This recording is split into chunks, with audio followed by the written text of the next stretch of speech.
Milky वे Galaxy करीब 1 lakh light year में फैली हुई एक विशाल गैलेक्सी है जिसमें 400 अरब तारे हैं। यहाँ इतने तारे हैं कि इन्हें गिनने में ही 32 लाख साल लग जाएंगे। इन्हीं अरबों तारों में से एक तारा ऐसा भी है जहाँ हम रहते हैं। मिल्की वे के सेंटर से 26,000 लाइट ईयर दूर सूर्य एकमात्र ऐसा तारा है जहाँ पर उसके ग्रह पृथ्वी पर जीवन है। हजारों लाखों सालों से मानव जाति इसी तारे और पृथ्वी के भरोसे ही इस ब्रह्मांड में टिकी हुई है और यहीं से इसके कल्पना से परे पूरे आकार को निहारती है। पर कितनी भी कल्पना कर ली जाए, हम इंसान इस ब्रह्मांड में बहुत बहुत छोटे हैं और यही कारण है कि हम आज तक अपनी खुद की गैलेक्सी को पूरी तरह नहीं देख सके हैं। आप स्क्रीन पर जो हिस्सा देख रहे हैं वही हिस्सा मानव जाति मिल्की वे गैलेक्सी में देख और एक्सेस कर पाती है। ये मिल्की वे के कुल आकार का केवल 1% है। हम अपनी ही गैलेक्सी का 99% हिस्सा नहीं देख पाते हैं। तो सोचिए कि किसी दूसरी विशाल गैलेक्सी में कोई हमारे लेवल की सभ्यता रह रही होगी तो वो उसे ही पूरा ब्रह्मांड समझेगी। मिल्की वे और एंड्रोमेडा गैलेक्सीज एवरेज साइज की गैलेक्सीज हैं। हमारे ब्रह्मांड में इनसे भी ज्यादा बड़ी आकाशगंगाएं मौजूद हैं जिनमें हजारों मिल्की वे जैसी गैलेक्सीज समा सकती हैं। इनमें इतने तारे हैं कि पूरी मानव जाति अरबों सालों में भी नहीं गिन सकती है। हमारे सुपर कंप्यूटर तक इन तारों को काउंट करने में हैंग हो सकते हैं। इन महाविशाल के आकाशगंगाओं के आकार को अगर आप एक बार देखोगे तो आपके पक्का होश उड़ जाएंगे। तो अब ज्यादा देर न करते हुए चलिए तैयार हो जाइए मेरे साथ इन महाविशाल का गैलेक्सीज की अनोखी यात्रा पर, जहां आप पहली बार इन्हें करीब से देखोगे और इनके आकार को इंसानी स्केल से कंपेयर करोगे। ये स्केल आपको हिला कर रख देगी। पहली बार आप ऐसे यूनिवर्स में जाओगे जहां मिल्की वे गैलेक्सी भी इतनी छोटी लगने लगती है कि आप यकीन ही ना कर सको। तो चलिए अपनी ये अनोखी यात्रा शुरू करते हैं। अगर आप पृथ्वी पर खड़े होकर के एक विशाल टेलीस्कोप से स्पेस पे आकाशगंगाओं को देखते हो तो आपको अधिकतर 4 तरह के आकार की गैलेक्सीज दिखाई देंगी। जो सबसे विशाल और ब्राइट गैलेक्सीज होंगी वो इलिप्टिकल शेप में होंगी। इनमें सबसे ज्यादा तारे होते हैं और इनके सेंटर में अल्ट्रा मैसिव ब्लैक होल होता है जो कि सूर्य से अरबों गुना तक भारी हो सकता है। इसके बाद आती हैं स्पाइरल गैलेक्सीज जिनकी स्पाइरल आर्म होती हैं। हमारी मिल्की वे और एंड्रोमेडा गैलेक्सी इसके सबसे अच्छे एग्जाम्पल हैं। वहीं तीसरी तरह की गैलेक्सीज को लेंटिकुलर गैलेक्सीज कहते हैं। इनका आकार स्पाइरल गैलेक्सीज और इलिप्टिकल गैलेक्सीज के बीच जैसा होता है। इन्हें अगर आप स्क्रीन पर देखेंगे तो आपको ये ऐसी लगेगी जैसे स्पाइरल और इलिप्टिकल गैलेक्सीज को फ्यूज कर दिया हो। खैर वहीं चौथे टाइप की गैलेक्सीज होती हैं इर्रेगुलर गैलेक्सीज। इन गैलेक्सीज का साइज डिफाइन नहीं होता है। ये आकार में बड़ी अजीब होती हैं और इनमें ज्यादातर ड्वार्फ गैलेक्सीज ही आती हैं। आप स्क्रीन पर इस तरह की गैलेक्सीज को देख सकते हो।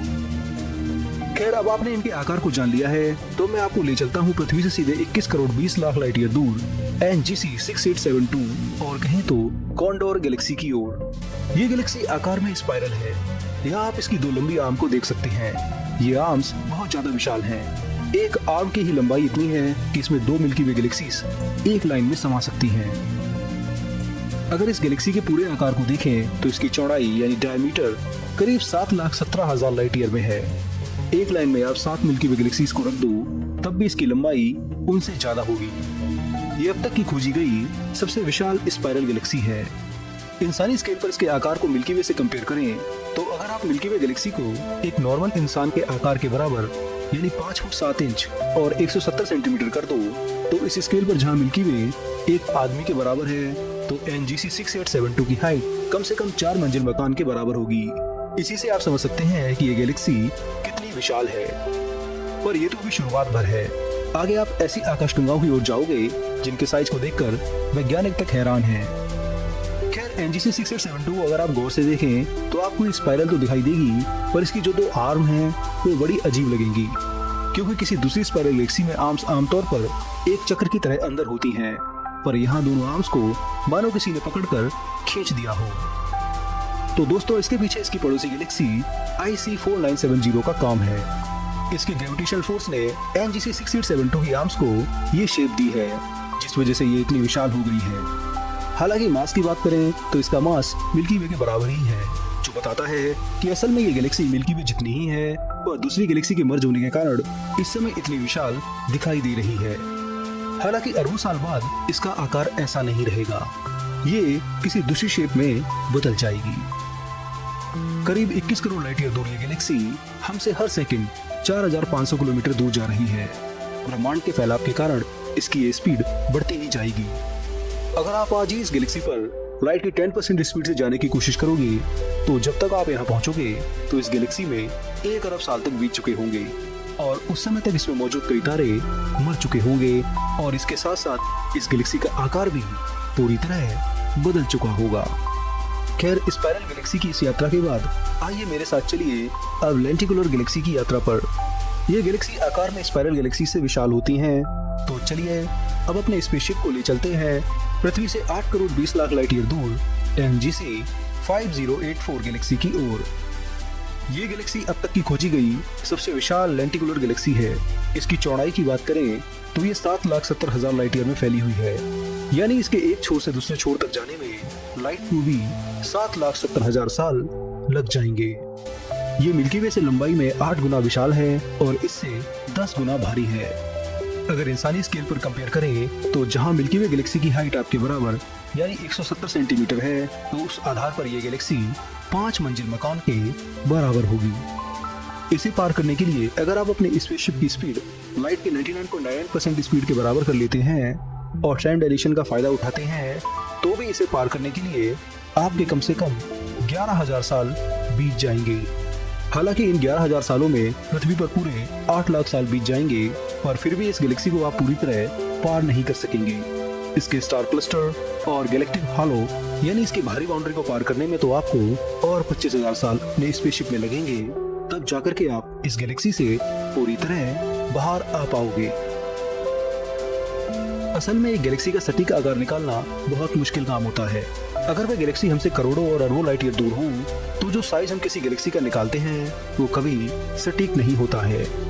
इसे आप ऐसे समझिए कि आप 1 किलोमीटर दूर से किसी बड़ी फ्लड लाइट को देख रहे हो और आपको कहा जाए कि इस लाइट के सोर्स यानी बल्ब का सटीक आकार निकालो, तो ऐसे में आपको इसके रियल आकार को निकालने में बड़ी प्रॉब्लम होगी। लाइट के हर डायरेक्शन में स्कैटर होने के कारण ये अपने सोर्स बल्ब से कई गुना बड़ी दिखाई देगी।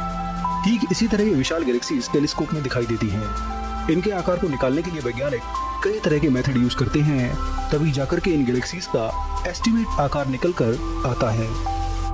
इसका सबसे अच्छा एग्जाम्पल पृथ्वी से 1 अरब 15 करोड़ लाइट ईयर दूर IC 1101 गैलेक्सी है, जिसे वैज्ञानिक पिछले 30 सालों से भी ज्यादा ब्रह्मांड की सबसे विशाल गैलेक्सी मानते थे और इसका आकार करीब 40 लाख लाइट ईयर निकालते थे। फिर जैसे जैसे गैलेक्सी के आकार को निकालने के लिए बेहतर टेलीस्कोप और मेथड बने तो आज इस गैलेक्सी का आकार केवल 5,50,000 लाइट ईयर निकल कर आता है, जो कि पहले के एस्टिमेट से 9 गुना कम है। तो आप खुद समझ सकते हैं कि ये गैलेक्सी का साइज वास्तव में डिफाइन करना कितना मुश्किल है। खैर, IC 1101 भले ही सबसे बड़ी गैलेक्सी ना हो, पर इसकी कोर यानी सेंटर अब तक की खोजी गई सभी गैलेक्सी से सबसे ज्यादा विशाल और भारी है। इसके सेंटर में मौजूद ब्लैक होल का मास ही 50 अरब सूर्यों के बराबर है। कुछ वैज्ञानिक तो इसे 100 अरब सूर्यों के बराबर भी मानते हैं, जो कि वास्तव में किसी ब्लैक होल की थ्योरेटिकल लिमिट है, यानी ब्रह्मांड में 100 अरब सूर्यों से ज्यादा भारी ब्लैक होल हो ही नहीं सकता है। खैर, भले ही इसका आकार आज वैज्ञानिक काफी कम मानते हैं, पर अब आगे मैं आपको जिस गैलेक्सी की ओर लेकर जाने वाला हूँ वो आकार में सभी के होश उड़ा रही है। इसकी लंबाई इतनी है कि अगर मिल्की वे और एंड्रोमेडा के बीच में इसे फिट किया जाए तो आधे से भी ज्यादा जगह को ये घेर लेगी। तो सोचिए इसका आकार कितना विशाल होगा और इसमें कितनी मिल्की वे गैलेक्सी समा जाएंगी, सोचकर ही डर लगता है। पृथ्वी से 52 करोड़ लाइट ईयर दूर है ESO 30617 गैलेक्सी। इसके एक छोर से दूसरे छोर की लंबाई 10,70,000 लाइट ईयर है। इलिप्टिकल आकार की इस गैलेक्सी को अगर आप ध्यान से देखेंगे तो ये आपको अलग ही भटकती हुई दिखाई देगी। इसके आसपास कोई भी दूसरी गैलेक्सी नहीं है। इमेज में जो आप छोटी गैलेक्सीज देख रहे हैं वो वास्तव में बैकग्राउंड गैलेक्सीज हैं, यानी ये इस गैलेक्सीज के आसपास नहीं है।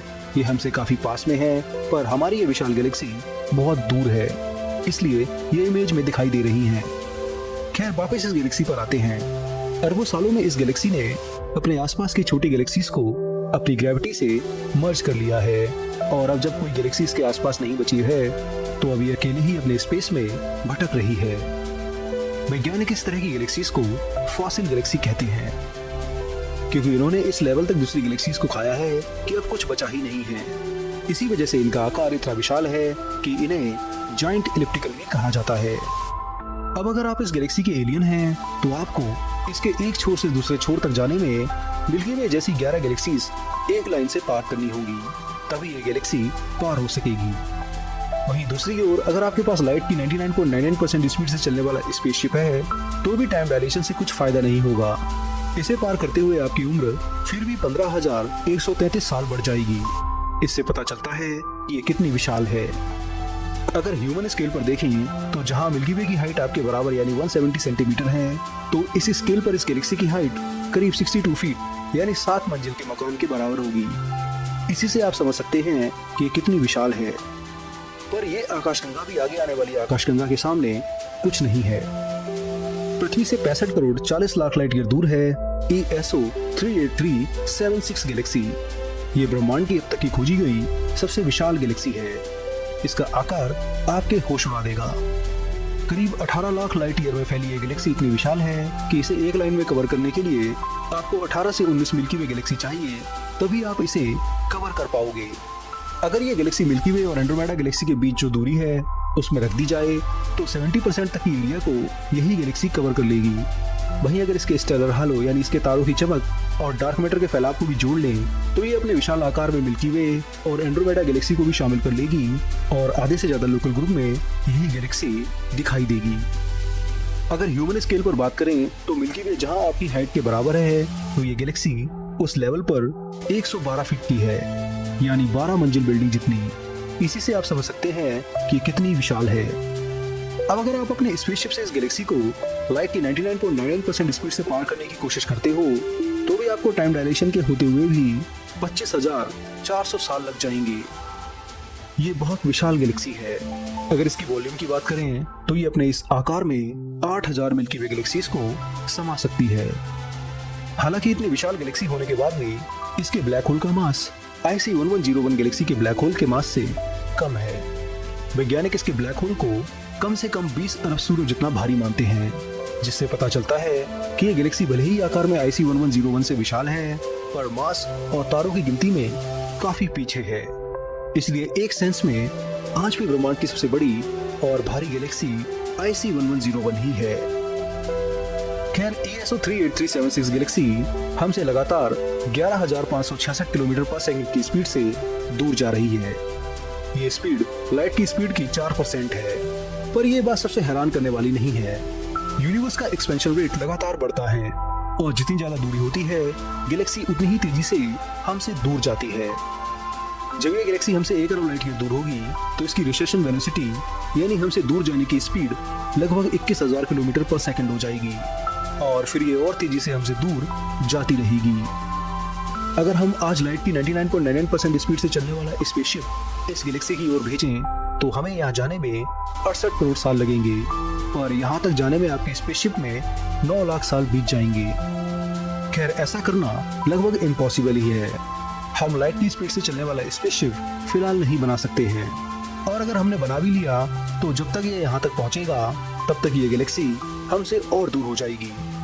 अगर ये गैलेक्सी हमसे 1 अरब लाइट ईयर दूर हो गई तो ये हमसे 21,000 किलोमीटर पर सेकंड की स्पीड से दूर होती जाएगी, और अगर ये 5 अरब लाइट ईयर दूर चली गई तो फिर ये हमसे 1,30,000 किलोमीटर पर सेकंड की स्पीड से दूर होती जाएगी, और 10 अरब लाइट ईयर पर 2,40,000 किलोमीटर पर सेकंड की स्पीड से। इसलिए जो भी गैलेक्सी हमसे आज 10 अरब लाइट ईयर दूर जा चुकी है हम उस पर अब कभी भी नहीं जा सकते हैं। अनंत काल तक भी यात्रा करें तो भी यूनिवर्स के लाइट की स्पीड से तेज एक्सपेंड होने के कारण आप कभी भी यहाँ नहीं पहुँच पाओगे। इसी वजह से हम आज ब्रह्मांड की 94% गैलेक्सीज पर कभी नहीं पहुँच सकते हैं। ये हमें जहाँ दिखाई देती हैं वहाँ से केवल वही लाइट हमें दिखाई दे रही है जो 13 अरब साल पहले इन गैलेक्सीज से निकली थी। अब ना जाने कितनी गैलेक्सीज ऐसी होंगी जो हमारी इस ESO 38376 जैसी महाविशालकाय गैलेक्सी से भी हजारों गुना बड़ी हों, पर हम उन्हें अब कभी भी नहीं देख सकते हैं। इसलिए फिलहाल हम इसी गैलेक्सी को ब्रह्मांड की सबसे बड़ी गैलेक्सी मानते हैं। आगे अगर कोई दूसरी विशाल गैलेक्सी मिलती है तो फिर वह इसकी जगह ले लेगी, पर ऐसा होने के चांस अब बहुत कम है, पर इम्पॉसिबल बिल्कुल नहीं है। खैर दोस्तों, इस वीडियो में इतना ही। यहाँ हमने ब्रह्मांड की सबसे विशाल गैलेक्सी की एक यात्रा की है और जाना है कि इसका आकार कितना विशाल है। अगर आपको ये वीडियो पसंद आई है तो जमकर कमेंट करें और साथ में इस वीडियो को लाइक और शेयर भी करें।